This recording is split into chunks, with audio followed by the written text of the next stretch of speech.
was on the internet in the early 2000s, which meant my body was forged between fire and steel on dodgy quiz websites that were not safe for a child to be near, but I turned out fine. It's not like I have severe problems. But this also turned me into the kind of adult that likes to know what HGTV reality show I am on BuzzFeed quizzes at 2 a.m. when I'm questioning if life is still worth living at this point. So I've decided I need to make a contribution to this case and become a quiz maker myself. Now, my area of expertise is Animal Crossing, and I decided I would make a What Villager Are You quiz with some completely normal text answers, something that everybody would feel comfortable taking and not be at all creeped out by or weirded out by. And I think I want to make this the most immersive quiz possible, so I'm going to go to Harris Island and take some custom portraits for our answers. I have always been a big fan of the early internet, and I feel like quizzes were such a big part of that. Even magazine quizzes back in the day were so much fun and took up so much of my time that I could have spent on doing schoolwork, and maybe I wouldn't have failed algebra. But I think there's a big niche missing for weirdos like me, for Animal Crossing players. I think everybody needs to be mercilessly assigned a villager so they can be mad about it for the rest of their day and take it out on their coworkers. There is nothing more personal and abhorrent than being assigned something on BuzzFeed.com. I'm going to be using UQuiz today though. If you're wondering why I didn't just start on Harris Island, I feel uncomfortable starting in somebody else's house. It feels like I'm committing a crime. This is kind of drab for a UQuiz, don't you think? We're having a UQuiz photo shoot right now. This is important. This is really more important than the Super Bowl will ever be. The World Cup is going on right now. I don't know what that is. I was born 2 days ago and I will never recover from that. I feel like quizzes really shaped me as a human being, to be honest with you. I feel like I would never have turned into the person I am without figuring out what Percy Jackson character I would be. I didn't even read Percy Jackson. I just wanted somebody to pay attention to me. I feel like this room should be a lot bigger. I remember it being bigger. I remember this being a much more vast, open space full of possibilities, but it seems a little bit small and drab and claustrophobic, to be honest with you. I don't know. What are we missing here? Something is incorrect. Something is wrong. I'm gonna do a couple of these guys at a time. I swear to God, if I have to take too many pictures, I'll crumble into dust. I'll be uploaded to an AI database and they'll use my brain to create shitty art. I feel like Sid would be really good for a more rocker type, somebody who has seen God and is terrified to share what they have found because they are worried that everybody will think that they are insane and abandon them and they'll be left cold and alone and nobody will ever love them again, which is somebody we really need. We need a rocker type here. You know, this guy would listen to Tool.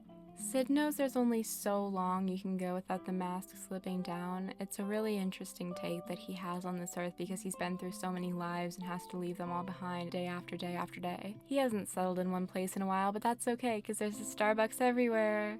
Sasha has such an untamed wrath in his eyes, something that you cannot quell through therapy. It's one of those unchanging truths of life, I think, with Sasha. There are things you can do to help people. There are things you can do to try and change people, but they are the same forever. There are fundamental values that do not change. Some things cannot be undone in this life, and oftentimes we don't take any initiative to figure out what we cannot change, and we make decisions that will affect us for the rest of our life. It seems inconsequential. It seems at the time that nothing will change, but something will change. Something always changes, and we don't know until it's too late, right? We'll just put Coco over here by herself, but then we'll get like 4 answers done at once. Isn't this gonna be so cute? Let's put little reactions on them. Let's make them emote. Let's make sure that they seem human enough to relate and connect to. Excited for Chadwick because he's so excited to be your silly guy. I fucking hate him. Oh. This light is in the way. Let's get this all out of the way here so we can feel nice and normal. We can feel like we have an open expanse, something that's limitless and not easy to be contained, even though we are in a limited space. There is no space that is not cut off by boundaries, you know? I guess Coco's just gonna look like that. That's okay. Coco is a very important part of this equation, you know? There is a place for her. There is a place for Coco. Alright, you guys can clear out. We'll need you later, but I think we're good for now. I think we're totally fine for now. Thank you so much. They will never know what their images are being used for. You know, that's normally the reality of things you create. They're just out there. You'll never know where they go. You'll never know what eyes they reach. Just like this video and this quiz. Isn't that fun? Isn't that a fun little connection? Pietro. There's something really comforting about Bo, as there is to Molly, who I'm about to amiibo in. Isn't it crazy how we can take warmth from a character that has been drawn? We can feel the emotion put into them. Is there any emotion at all? Do we know what the developers were thinking when they made these guys? Because if there was malice put into these characters, we would never know. Look at this group of people. This is such a beautiful, classic group of Animal Crossing villagers. The people that come to your mind when you're first thinking of Animal Crossing. I love that. I don't have beef with any of these people. It's crazy. I wish I did. I wish I had a story to tell you about them. But I've never interacted with them before, you know? And they are not interacting with me right now, so I can't tell ya. I would never know. Would like to meet them someday. Look at them. them. They're kind of like the perfect nuclear family, don't you think? Molly's in the dark a little. Miss Goldie, thank you for your presence here. I'm sorry we had to block you off. It's just kind of how life is sometimes, but I know you understand. I know you've probably been swept under the blanket a million times for being average, but we're not trying to do that to you here at all. Only have a couple more people to do, I think. We got Teddy. My amiibo coins are clacking around right now. I have so many of them. This is a good way to use them. Shep. Finally, a motherfucker I have beef with. Ione, you had to be here, okay? Listen, this is my coping mechanism. This is my party, and I choose the coping mechanism, okay? Thank you. Designing things on websites is like the best part of wasting your time. I love making website designs. There is nothing more perfect than making a good website design. Everybody used to have their little MySpaces, and now you can't code shit anymore. You can't code your Instagram account, which sucks. I would love to code my Instagram account. I yearn for the past constantly. I mean, why else would I be making a scene core island right now? It's good that we can all create these things. We can all go back and look at these things in a clearer light because we're able to create them. We're able to look back and we're able to see clearly in those memories what we can do to get them here and now. That's so cool, right? You remember when small bean and stuff was like a thing people said? Why did we do that? Just like wondering. Does anybody have an explanation for that? Because I don't want to know it actually. I think I'm good. I'm good. We have Raymond for the business majors here, aka the people who will definitely be the downfall of society. I have no problem making fun of business majors because I feel like it's gallows humor, you know? When the business majors get us all, I will be laughing because I knew. If you're trusting a business major right now, I desperately ask you to reconsider. There is only so much you can do to protect yourself, and once you're in too deep, you will never know the difference between light and dark. That's how they get you. Shino is so venomous. I love how we can attach ourselves to more sinister looking characters, more sinister ideas, you know? We can find ourselves rooting for a villain. We can find ourselves looking for the dark people to support because sometimes we are so focused on being perfect and being so good on this earth that we can't allow ourselves human nature. And it's good to see that in somebody else and accept it in somebody else because otherwise it's sitting there festering. You can assign yourself a value without it necessarily being outwardly true. Smile. Smile was such a goddamn bad horror movie. I cannot even express to you how much I hate Smile. People were telling me that that movie was good. Like, it was not good. I'm sorry. Barbarian, though. Barbarian was good. Okay, time to send these to my phone, and now we can start on the quiz. It only took me way too long to do that. Also, I finished the Pokedex. Hey.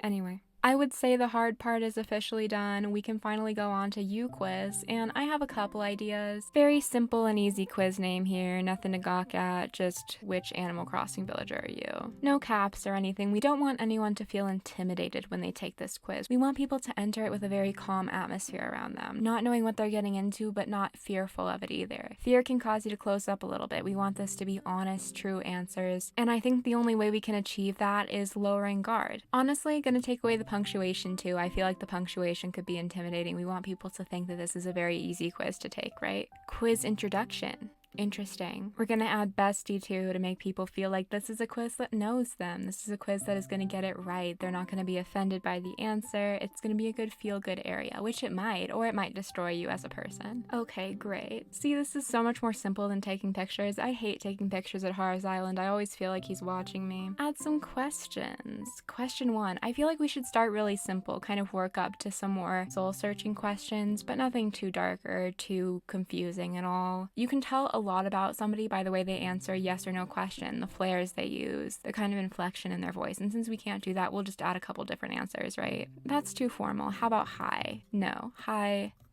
XD. First answer is a simple yes with punctuation. I think that's kind of the answer you would pick without thinking. You wouldn't read through all of the answers. You're a little bit more impulsive, right? You're going to take whatever's easiest, whatever's going to get you to the end faster. You're not afraid to take shortcuts, and whatever that takes, whatever that makes you sacrifice, you're okay with. Maybe you could have understood, but at the same time, if you live life looking at every single thing, analyzing yourself, you're never going to move fast enough to see the world. A simple, dry, not really, a good answer for somebody who is just wanting to pass time or to be a rebel, to show up to authority. Even though there's no authority, there's no control here. Yeah, with the smiley face, the softest, the kindest, the person who wants to make the quiz maker feel good. And I don't care if you make me feel good or not, but it's all about what you want, what that means to you. What does saying yeah mean to you? Do you always focus on kindness? And when you're focusing on kindness, is it to benefit you or to benefit the other person? Are you looking for a reaction, or are you looking to make yourself feel good with it? I'm not gonna let you see the personalities I assigned to them because I want you to take the quiz. You know, that's a part of it. We're just gonna make another question. Question 2. I think we should add some background to those questions. I think that's a good enough debriefing, don't you? I think that works. I think that's something that we can use here. I feel like it will make people feel really secure here. Okay, you know what's been bothering me lately? Recently I learned that some people put ice in their coffee before they put sugar and milk into it, or whatever you're gonna put in your coffee. Why? Like, it's also not gonna freeze the milk probably either. You're not doing anything wrong by putting the milk or syrup in after you put the ice in, so why are you putting the ice in? There's no reason for it. Plus, your ice won't melt as much if you put the milk in first because the milk is gonna cool it down. And I get it if you're making like a macchiato or something. I understand that. I know how coffee works. You want the ice to separate the milk and the espresso. However, if you're just making a latte at home, why the hell are you putting the ice in first? There's no reason for this. It makes me so upset. I don't know why. If you're one of the people who does this, I really want to know why. Like, I want to put you in a bottle and study you. I don't understand that. Like, there is no reason for this. It's been bothering me so much. I've never done that in my life. Like, I feel like it was ingrained in me from an early age that would not be helpful. I mean, it wouldn't ruin the coffee, of course. People still drink their coffee just fine when they put the ice in first, but why would you do it? Unless you have coffee ice cubes and you want them to melt. Question 3. I feel like we should go to basics. I feel like we need a basic question here. Let's go with favorite animal. I hate when they put coffee in TV shows and it makes me want coffee. Like, I usually watch TV at night and I just constantly want coffee now. It's not the best. Dog, good answer. Cat, good answer. See, pretty simple, honestly. Really very simple. I think we'll add some pictures too. Hold on, Cool. I kind of feel like a variation on the trolley problem is best to determine the animal species you would be, if you know what I mean. I feel like it gives off very animalistic vibes, whatever kind of carnivore you would choose, whatever kind of place you would put yourself in on the food chain. I wouldn't know though. I've never been on a train before, which is an interesting fact. I've never been on a plane either. I've never been in anything other than a car, which I think is very evident by the way I act at all times, but whatever, it's fine. I love a trolley problem. I feel like it's so much fun. Like, I want to teach my kids the trolley problem early so that they grow up really fucked up. Why doesn't you quiz like the word of? It just keeps telling me that the word of is wrong. How am I supposed to describe things? This is dumb. Pretty simple difference of like the trolley problem, except 5 people in 1 person is replaced with a past version of yourself, because we often kind of look to the past to see somebody that we can throw under the bus. We see our past as something that we've grown out of, something we don't need anymore. But there's also the whole question of, is the inner child actually what is helping us in mental health treatment? So basically, I'm getting you to decide if you're going to let the past continue to fade away from you and let it die, or if you're going to let the vision that you have for yourself in the future die. Letting the trolley run over your past self is like such a Sid thing to do. Let me do one for the scene bitches, because this quiz is for the scene bitches, okay? This quiz is for the people who were on the internet way too early. This quiz is for people who wasted so much time in their life doing this kind of shit. I feel like Walgreens is where all the bitches who were dyeing their hair for the first time went, so that's why I'm going with Walgreens. Walgreens is like a sacred place for me. I love Walgreens. Walgreens is the only place I feel like I can distress and also buy a Monster energy drink. Do you guys remember Splat? I had to get Splat bleached out of my hair when I was older because it sticked in so well. Splat is the shit if you never want to dye your hair again.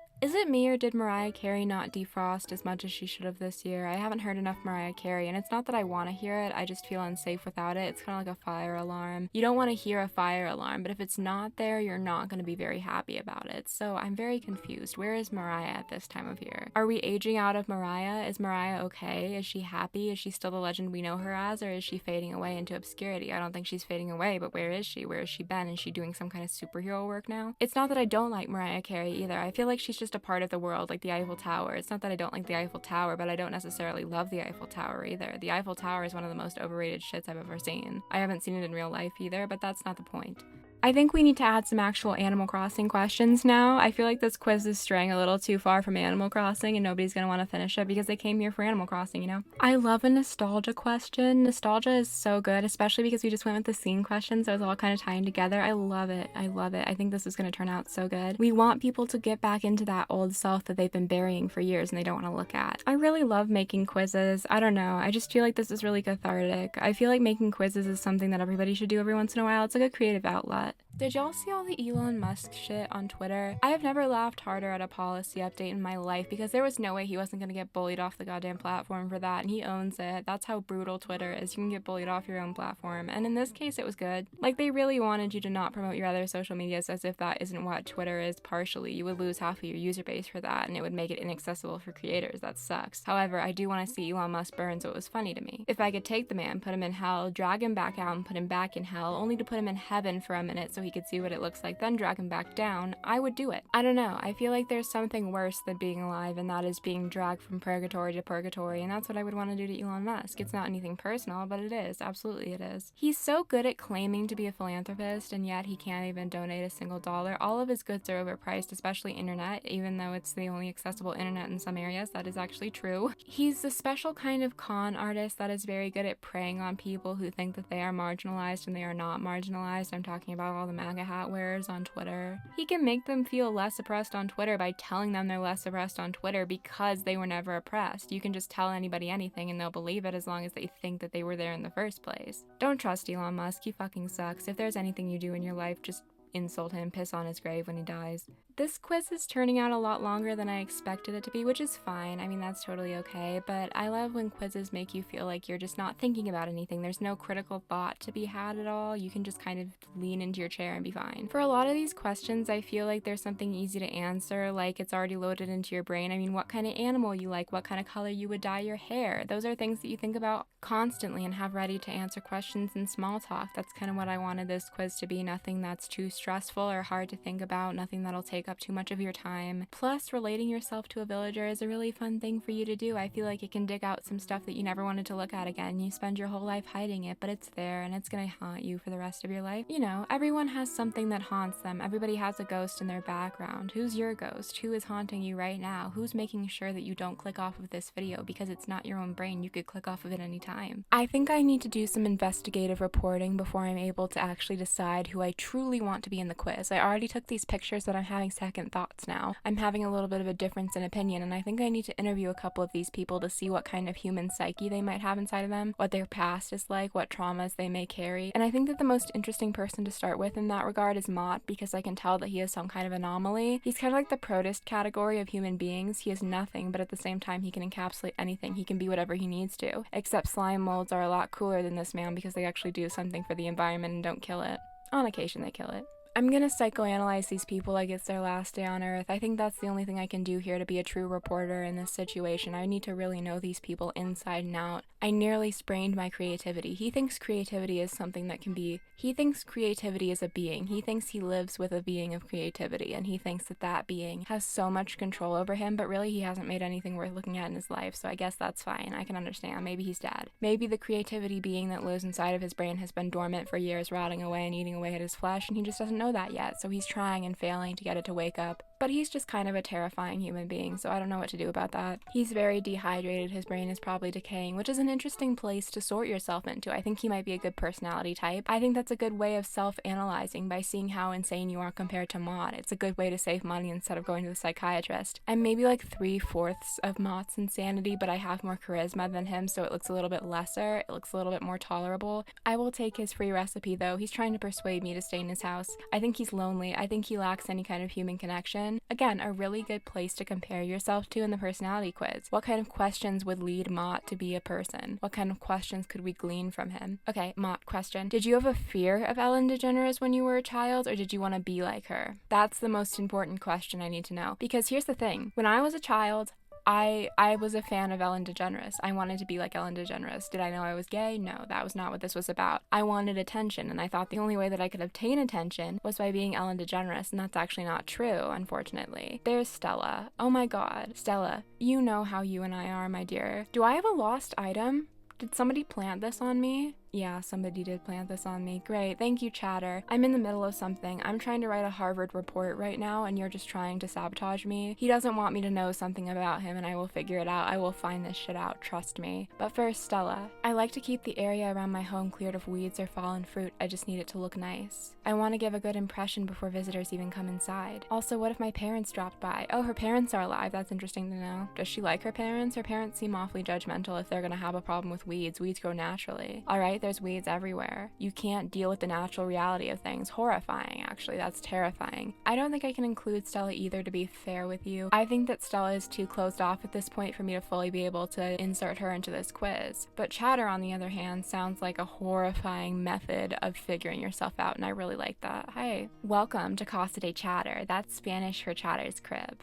Here's your stupid fucking book. I bet there's like recipes for meth in here, I really do. Chatter is an individual who doesn't know how to obtain the love he needs. He understands that it is needed, but he cannot feel it, nor can he reciprocate it. He doesn't understand what love is, but he knows that it is something that is supposed to make your life feel rich and full. And yet he has everything else he needs, and he's still a bitch. What's he gonna give me? Rattan towel basket? Did you use the towels? He's trying to give me a disease. He's trying to knock me out. What is it you don't want me to know, Chatter? What is it? I can't be held captive forever. I'll know one day. And I have no fear of you. I don't live with the same fear that you do, the same fear of being found out and understood. I know what I am, all right? I know exactly what I am, and you don't. Which is honestly a perfect personality type. Something that you don't understand, somebody that you don't understand is the best type of personality, because there is such a divide between people who know who they are and know what they want and those who don't. They are so much more moldable by society when you don't know what you want, when you don't understand where you want to be in your life. And that's what Chatter is. He thinks he knows. He thinks he is fully aware of what he is, but he's not. I can see right through him. Oh, he's fucking dancing. Great. He's insane. There's not even any music playing. He's sick. What an inspirational visit, though. That will be so helpful. Now, Punchy is kind of a wild card to me. I have never visited Punchy in his home before because I have been a little bit intimidated about it. But I think that that's human nature. Knowing more about somebody can be a scary thing. Guess what I've been into lately? Singing. I just go outside and start belting out dance hall at the top of my lungs. Did you know it's free? Anyone can do it. Just be careful when you're hitting the high notes. A bug whooped into my mouth last week and I ate it. He is so interesting. Tell me this. Understand this for me. What happened to you to make you this way? He's staring. He's so blank. But he is calm. He has lost the animosity towards himself that Chatter has. He understands that he is different. He understands that he is odd. However, Chatter does not understand that he will be like this forever. Punchy has come into acceptance. What a life to lead where you feel like you can be yourself for no reason at all. He's got it understood. He is not there for people, but he is someone to lean on. He is a person of interest for so many human beings. So many people think that he is one of their best friends because he is just so perfect at his job. All he does is care for himself in a way that is so innovative. You have been a great resource, and I hope to see you again soon. I think you'll be really helpful when I make this quiz. Do you have any bourbon? Hi guys. I'm not gonna be interviewing these two, okay? I know them. I'm gonna talk shit with them though about the interviews. Absolutely I am. These are my friends. They are the people who get the debriefing, you know? So Mott's fucking weird, isn't he? Now, how do you actually customize this quiz? Apparently you can add like different colors and change the font color or whatever. I don't really care that much, but I feel like I need to add some spice to it. You can change like the background color, text button color. Okay, I see. Can I make it purple? I'm one of the purple bitches, the ones that make purple their entire personality. Like, I don't know, I just love purple. Purple is very important to me, but it doesn't change anything about me. It's not anything that I actually incorporate into my personality because it's just a color. But I also feel like not many people actually have a favorite color. Let me explain. People are asked their favorite color a lot of times. I swear they're making it up. Like, they don't actually think about it. Take some time and think about it. Tell me what your favorite color is when you think about all the colors, and tell me which one appeals to you the most. There's no shame in having a favorite color. There's no shame in having a color that you associate with yourself either. If you see yourself as a blue person, then you're a blue person. If you see yourself as a pink person, you're a pink person. Allow yourself to exist in a customized state. Allow yourself to have little idiosyncrasies that nobody else can look at, that you only know. Because if you like purple, maybe you like a super icy purple. Maybe you like a super red purple. The exact shade of purple that you're talking about when you say my favorite color is purple will never be known to anybody else because it's only in your head. You could give them a hex code, but it will never be exact. It's not something anybody else can change either unless you're very, very interested in them. I mean, some things can change when you get older, but something that you can see inside your mind will be yours forever. Favorite colors are really different than a lot of people say they are, I think. So what's your favorite color? Tell me what your favorite color is. I would love to know. How are you going to customize your own personal you quiz? And by that I mean your brain. Customize your brain. Honestly, this entire you quiz, this entire video was really stupid. I didn't think of making anything else, and I didn't want to throw away all the work I did. I actually hated this before I started filming the voiceovers for it. I thought all of it was a little too tactless. I thought the entire joke of it was a little too tactless, and then I realized, yeah, it is. I don't like it. I don't like how it turned out. And then the weird thing about the entire process of making the quiz is I was still going to use it because I didn't want to use all of my work and throw it down the drain. Spent 5 hours making this quiz, and it would be too much of a waste of my time to not upload the video I made with it. You know, it's Christmas weekend. People are just looking for things to have on in the background while they get chores done and prepare for the holidays. I wasn't going to worry too much about it. I need a break anyway too, so you know what? Mental break. However, The video was going to end very differently than this, and that's because I ended up sending it to a couple of my friends to look at and make sure that it pulled up correctly in mobile browsers, because UQuiz is a fucking... It's so annoying to work with because I kept accidentally reloading the page and having to retype things. It was pretty abysmal, so I wanted my friends to make sure that it worked correctly, and they ended up taking the quiz even though I said you don't need to take it, it's a lot of questions, it's kind of a joke, but they still ended up taking it and actually finding that they really enjoyed themselves. And I thought this was a stupid quiz. I didn't know if it was going to turn out the way that I hoped it would, but hearing that it made some of the people that I love happy was enough to make me approach this in the way that I originally intended, which was, can I make something that's fun but also interesting and funny and a little bit insightful? And insightful is a strong word because I actually mean pretentious. I never think there's anything actually truly insightful. There's a lot of times pretentiousness, it's just how much pretentiousness can you handle for it to still be effective. There wasn't really an end goal when I started on this either, I just kind of started working on it. I was mad at game capture software because I didn't want to use it after it had crashed twice, and that ended up having me go on UQuiz. But I hope that you enjoyed this video, I hope that you found it funny, and I hope that you took the quiz. I hope that it meant something to you, or if it didn't, I hope that it was a good time waster, because that's all it is. That's all a UQuiz will ever be, is a time waster. It can have an effect, it can be stupid, it is just a time waster. Personality quizzes were one of my favorite time wasters as a kid, along with addictinggames.com and fucking YouTube animatics. I feel like as an adult, you never get to answer any fun quizzes like that. Like, there's not magazine quizzes for adults. There's not even magazine quizzes anymore, probably. I don't know. I haven't read a magazine since I was like 12, however. You never get to answer fun questions about yourself, and not that those were fun. In fact, I was trying to be as pretentious with them as possible. I was hoping that they wouldn't be fun. I was hoping that people would click off at like question 50. Let yourself take stupid quizzes. Tell yourself what character from The Good Place you are. I don't know, I don't care, but I wanted to give you something fun to do for the holidays, so I hope that you like it. But also, I do really mean it when I say that I am proud of you, that I want you to take care of yourself, that I want you to rest. Use those things that you pick to give yourself a nice night off. I know it's the holidays, but you don't have to overwork yourself either. You are a special person. You are somebody who is very, very important and needed and wonderful, and I hope that you know that. A lot of self-help stuff is focused on your inner child nowadays, and I don't know much about that. I never will. However, I hope that your inner child is doing well, and I hope by playing Animal Crossing, you're helping them. And I will tell you right now, future you is gonna fucking laugh at you for taking an 89 question quiz, okay? Thank you. That's it. That's the whole thing. That was the whole point of the quiz, actually, to give yourself something to laugh at in the future. Really though, water your flowers. I hope you had fun. I hope you enjoyed it. I love you. See you next time. Stay safe, stay wonderful. Thank you to all of my members. You're wonderful and amazing, and you let me do stupid shit like this. I love you. Goodbye.